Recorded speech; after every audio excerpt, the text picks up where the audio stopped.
Hi everyone, this is Meerab Zeeshan. Hope you guys are doing well. और आप सब लोग जानते हैं कि इस वक्त पाकिस्तान टीम ने अपना स्क्वाड अनाउंस नहीं किया बिकॉज साइम अयूब इंजर्ड है। और साइम अयूब की इंजरी इतना बड़ा प्रॉब्लम बन गई है हमारे लिए, क्योंकि अगर हम देखें पास्ट में भी ऐसा हुआ, 2023 में नसीम शाह इंजर्ड हुआ और नसीम शाह के इंजर्ड होने के बाद ये डेफिनेटली एक बहुत बड़ी प्रॉब्लम हमारे लिए रही कि हमें फास्ट बॉलिंग में प्रॉब्लम पेश आई। हमने बॉलिंग की वजह से अपने मैचेस हारे। इनफैक्ट हमने बैटिंग भी कोई बहुत अच्छी नहीं की थी बिकॉज उस वक्त बाबर कप्तान थे और बाबर ने एज अ कैप्टन कोई बहुत शानदार कारकर्दगी नहीं दिखाई थी। वही सेम चीज़ अभी इस वक्त भी हमारे सामने आ चुकी है कि साइम अयूब जो अच्छी फॉर्म में था वो इंजर्ड है। और अफसोस की बात सबसे पहले तो ये है कि हम रिलाई कर रहे थे एक प्लेयर के ऊपर। यही आपको प्रॉब्लम आती है जब आप एक प्लेयर के ऊपर रिलाई कर रहे होते हो, तो उस वक्त आपका अगर वो प्लेयर खुदा ना खास्ता इंजर्ड हो जाता है तो फिर आपके पास पीछे पूरी लॉट की लॉट आपकी जो है ना वो बेकार आपको लगने लग जाती है। आपको लगता है यार इसमें कोई भी ऐसा प्लेयर नहीं है जो इम्पैक्ट पैदा कर पाएगा। मतलब साइम और फ़खर होते तो मुझे ऐसा लगता है कि शायद वो अकेले ही मैच ले जाते, लेकिन अभी क्योंकि साइम नहीं है और फ़खर है, अब फ़खर अकेला क्या कर लेगा। फ़खर से उस तरह से एक्सपेक्टेशंस इसलिए पैदा नहीं हो रही हैं क्योंकि फ़खर के साथ इन्होंने अपने पर्सनल मसाइल रखे। इनको कॉन्फिडेंस था कि ठीक है साइम परफॉर्म कर रहा है, कोई मसला नहीं है, कर जाएगा। इन्होंने फ़खर को एक ट्वीट की वजह से इतना प्रेशराइज़ कर दिया कि वो अभी हमें किसी भी ओडीआई में नज़र नहीं आया। तो अब अगर आप सडनली उसका कमबैक करवाते हैं ट्राई नेशन सीरीज़ में, ट्राई नेशन में अगर इन केस वो हमें अच्छी फॉर्म में नहीं नज़र आता, वैसे तो वो बड़ा इम्पैक्टफुल ऑब्वियसली ओपनर है, लेकिन अगर इन केस हमें वो नहीं नज़र आता तो फिर हम क्या करेंगे। फिर तो हमारे पास कुछ भी नहीं है, आवे गावा ही बिगड़ा हुआ है। अब बात ये हो रही है कि स्क्वाड जहाँ तक हमेशा हमने ताख़ीर की है, हमने ऐसे मतलब प्रिटेंड किया जैसे हम कोई बहुत बड़ी तब्दीली करने जा रहे हैं, और तब्दीली इवेंचुअली होती भी कोई बड़ी नहीं है, कोई ऐसी नहीं होती है जिससे पाकिस्तान को फ़ायदा हासिल हो। अब भी अगर हम देखें तो अब बात की जा रही है कि शायद कहीं ना कहीं शामिल किया जाएगा खुशदिल शाह को, और उसके बाद जो है वो सऊद शकील को शामिल किया जाएगा। Now if we talk about Khushdil Shah, तो खुशदिल की परफॉर्मेंस मुझे personally as a viewer, as a spectator कभी ख़ास नहीं लगी है। मुझे नहीं पता कि कौन बहुत ज़्यादा उसकी तारीफ़ कर रहा है। आप लोग लीग्स के ऊपर बेस करके, लीग्स के ऊपर इन्हसार करके आप कह रहे हैं कि आपका प्लेयर एक लीग में परफॉर्म कर रहा है और वो आगे जाके परफॉर्म करेगा इंटरनेशनल मैच में। फिर आपकी जो ओडीआई की अंदर जो चैंपियंस कप की अगर आप बात करते हैं, उसको छोड़ के ये जो 20 ओवर्स वाला चैंपियंस कप हो रहा है, इसमें अगर आप बात करें तो आपका इमामुल हक परफॉर्म कर रहा था, लेकिन आपने उसका जिक्र नहीं किया। शान मसूद, जिसकी अक्सर औकात फॉर्म की तारीफ़ की जाती है कि शान अपने अंदाज़, अपनी एग्रेशन के अतबार से एक अच्छा ओपनर बन सकता है ओडीआई में, उसको किसी ने कंसिडर नहीं किया।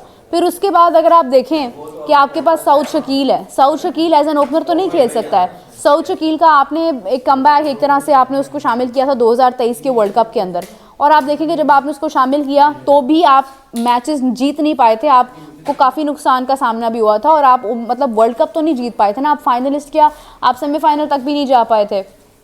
देन अगेन इफ़ वी से कि आपने अब अगर देखना है कि आप इस वक्त जब आपकी होम सीरीज़ हैं, आपकी होम कंडीशंस हैं, तो आपके पास कोई ऑप्शन ही नहीं है, आपके पास कोई प्लेयर ही नहीं है पीछे कि आप उसको शामिल करें, आप कुछ बेहतर अंदाज में उसके बारे में उसकी कोई एडिशन कर सकें।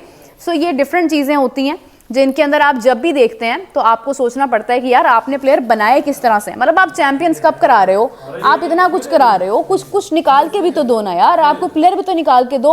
अब आप देखें इंडिया ने अपना स्क्वाड अनाउंस किया है, इंग्लैंड ने सबसे पहले अपना स्क्वाड अनाउंस किया है, अफगानिस्तान की बात आप कर लो, आप बांग्लादेश की बात कर लो, आहिस्ता बोल लो भाई। अगर आप इतनी सारी बातें, अगर जिस मर्जी को आप बीच में, जिस मर्जी मुल्क का आप अगर स्क्वाड पकड़ लेंगे, आपको उसमें ये प्रॉब्लम नज़र नहीं आएगी कि यार उसमें उनको अपने प्लेयर्स को शामिल करने में कोई इशू आ रहा होगा। प्लेयर्स उनके वही हैं जो उनके खेलते आ रहे हैं। इंजरी हो जाती है, इंजरी किसी के हक में नहीं है, किसी के हाथ में नहीं है, मगर ये है कि अगर आप सिलेक्शन की बात करते हैं, अब आप कह रहे हैं कि बाबर ओपन करता है, बाबर अगर ओपन करता है ओडीआई के अंदर तो इट मीन्स कि बाबर आपका शुरू में ही कितनी बॉल ज़ाया कर देगा। देखें जब एक ओपनर आता है उसकी पॉकेट में 300 बॉल्स होती हैं, 300 बॉल्स होती हैं भाई, सब एग्री करते हो भाई लोग। 300 बॉल्स अगर एक प्लेयर आकर ज़ाया कर देता है, 300 नहीं ज़ाया करेगा, लेकिन चलें अगर वो 20 बॉल ज़ाया कर देता है, 50 बॉल ज़ाया कर देता है, तो उसके बाद आपके पास पीछे रहती हैं 250 बॉल्स। अब जिसने परफॉर्म करना है उसके ऊपर कितना बड़ा प्रेशर होगा भाई। ओपनिंग से ही रन्स नहीं हुए हैं, ओपनिंग से बॉल ज़ाया हो गई हैं, तो पीछे आने वाले जो प्लेयर्स हैं अगर वो अच्छा परफॉर्म कर भी लेते हैं तो कितनी बॉल्स होंगी उनके पास। अगर आप सोचें, अब एक तरफ इंडिया खेल रहा है, ठीक है, आपने देखा इंडिया अगर आप कह लें कि चलें यार इंडिया के पास ओडीआई सीरीज़ जो है वो इतनी ज़्यादा नहीं आई हैं, इंडिया की आपकी प्रैक्टिस एक तरफ है, फिर आपकी वो एक जो कॉन्फिडेंस था विनिंग का वो फ़िलहाल जो है वो बूस्टअप नहीं है। लेकिन आप ये देखें कि उनके पास हिटमैन हैं, उनके पास हिटर्स हैं। आप देखें कि उनके पास अगर आप ओपनिंग पेयर की बात करते हैं, उन्होंने जायसवाल को शामिल किया, जारहाना अंदाज में खेलता है, बॉल ज़ाया नहीं करता है। उसके बाद अगर आप देखें उनके पास रोहित शर्मा है, रोहित शर्मा बॉल ज़ाया नहीं करते हैं, आउट होना होगा आउट हो जाएंगे, परफॉर्म करना होगा तो परफॉर्म करेंगे, डर के नहीं खेलते हैं। फिर उसके बाद आप देखें विराट कोहली है, विराट कोहली का भी ऑलमोस्ट जो है वो ऑन एंड ऑफ सीन रहता है, तो रोहित शर्मा और विराट कोहली की तो बात ही नहीं कर रहे हैं हम। लेकिन उसके बाद अगर आप ऋषभ पंत को देखते हैं, टेक्निकल प्लेयर है, केएल राहुल को अगर शामिल किया जाता है, टेक्निकल प्लेयर है, तो आप देखें कि वो प्लेयर्स, पांड्या है, उनकी एंड तक बैटिंग आपको नजर आएगी। और अगर वो अपने साथ शामिल कर लेते हैं प्लेइंग 11 में, अक्षर पटेल को शामिल कर लेते हैं, सुंदर को इनफैक्ट अगर वो शामिल करते हैं, सुंदर ने 50 की है अभी, फिर उसके बाद आप देख लें अगर वो कुलदीप यादव को शामिल करते हैं तो वो वैसे ही बाबर जो है वो हमेशा से उनसे एक उनका रहता ही है कि जब बाबर को आउट करना हो तो कुलदीप आराम से उन्हें आउट कर देते हैं, तो उनका एक रहती है एक चीज़, कुलदीप उन्हें आउट कर सकते हैं बिकॉज बाबर स्पिन पे काम तो कर नहीं पाए हैं इतने टाइम में। तो फिर आप देखें कि आपको उनकी नंबर 1 से लेके नंबर 10 तक आपको नंबर उनकी आपको बैटिंग नज़र आएगी। उनका 10 की 10 जो है ना वो अगर आप विकेट्स हासिल कर लेते हैं ना, तब भी आपको लगेगा कि वो रन्स ऑन बोर्ड अच्छे कर चुके होंगे। तो आप देखो कि अगर आप, और फिर आपकी बॉलिंग पे बात आ जाती है कि आप बॉलिंग इतनी अच्छी कर पाएंगे या नहीं। आप देखें आपके फास्ट बॉलर्स उस स्टेमिना या उस रिदम में नहीं है जिसमें उन्हें होना चाहिए। ऑन एंड ऑफ रहता है सीन, कभी हो जाता है कभी नहीं होता है। बहुत ज़्यादा बॉल्स जाने के बाद शाहीन की अगर आप बात करें, शाहीन विकेट टेकर है, शाहीन जो है वो रिगरसली जाता है विकेट निकालने की तरफ, मगर उससे क्या होता है कि रन्स तो बन रहे होते हैं ना। Same goes with Naseem Shah वो नसीम शाह नहीं रहा इंजरी के बाद से। फिर उसके बाद आप हारिस रऊफ को देख लें, हारिस रऊफ जो है वो तो शुरू ही चौके छक्के खाने से करते हैं, उसके बाद विकेट निकाल लेते हैं। कितनी बॉल्स हैं, मतलब टेस्ट में आपके पास मार्जिन होता है मगर ओडीआई में कितनी बॉल्स हैं। अगर आप कहते हैं कि यार हम ऑस्ट्रेलिया में जीत कर आए हैं, ऑस्ट्रेलिया में वो अपनी फुल स्ट्रेंथ के साथ नहीं थे। अगर आप कहते हैं आप साउथ अफ्रीका में जीत के आए हैं, साउथ अफ्रीका अपनी फुल स्ट्रेंथ के साथ नहीं था। अगर आप कहते हैं आप जिम्बाब्वे में जीत के आए हैं, जिम्बाब्वे इनफैक्ट जिम्बाब्वे के साथ अगर आप जीत कर आए हो तो ये कोई बहुत बड़ी अचीवमेंट नहीं है, आपको डेफिनेटली जीतना था जिम्बाब्वे के साथ। ऑस्ट्रेलिया में उनके सारे प्लेयर्स, ऑलमोस्ट उनके बड़े प्लेयर्स हैं वो रेस्ट कर रहे थे, वो वेट कर रहे थे बीजीटी का, और आपको एज हासिल हुआ, आपको फ़ायदा हासिल हुआ, आपने वो मैच जीत लिया। Same goes with south Africa.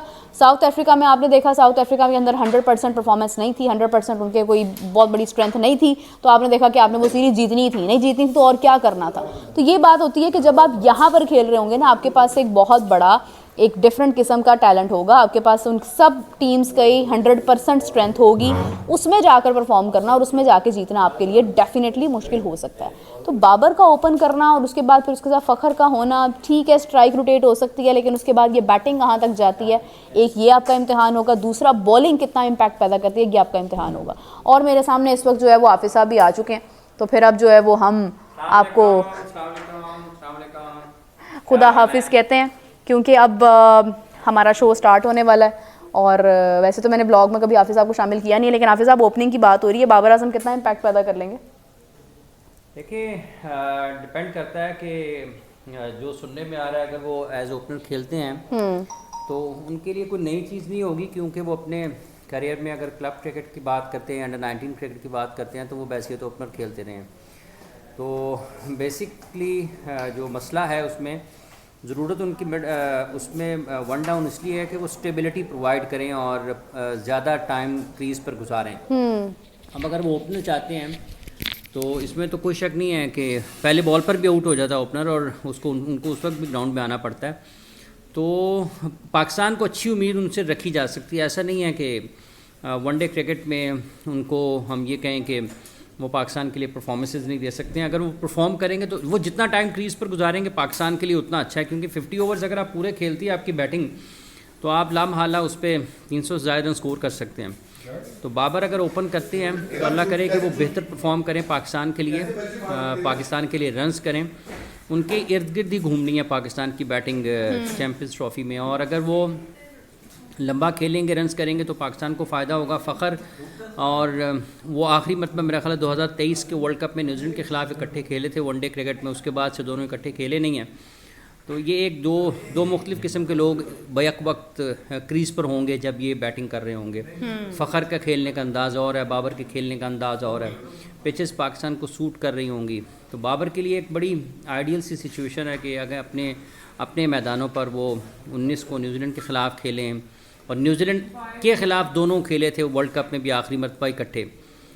तो ये 2023 के वर्ल्ड कप के बाद पहला मौका होगा कि बाबर और फ़खर एक मरतबा से फिर अगर दोनों टीम में होते हैं, दोनों ओपन करते हैं या दोनों इकट्ठे खेलते हैं, तो इस सूरत में 2023 के वर्ल्ड कप में जब ये आखिरी मरतबा इकट्ठे खेले थे तो इन्होंने न्यूजीलैंड को खासा परेशान किया था। 25 ओवर्स में लगभग 200 रन स्कोर कर दिए थे।